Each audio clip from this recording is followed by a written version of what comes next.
kaya tapi gelisah atau miskin tapi tenang. Tidak ada pilihan ketiga. Kaya tapi gelisah atau miskin tapi tenang. Tidak ada pilihan ketiga.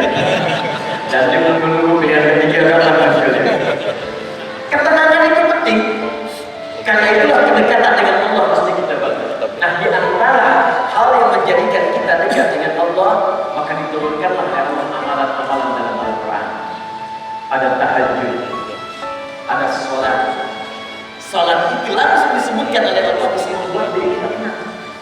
Karena itu kata Al-Quran, kalau kita sedang punya persoalan, ambil wudhu, sholat. Rumusnya gampang, kalau ingin tenang kata Allah, kerjakan zikir. Di antara makna zikir itu sholat. Quran surah 20 ayat ke-14. Innani anallahu la ilaha illa ana fa'budni wa aqimis sholata li dzikri. Kata Allah, saya Tuhan, enggak ada Tuhan selain saya. Sembah saya. Bagaimana cara menyembahmu ya Allah? Kata Allah, tunaikan sholat sebagai zikir kepada saya. Fungsi zikir itu menenangkan hati. Quran surah 13 ayat ke-28. Ala bi dzikrillah tatma'innul qulub. Yakinkan pada diri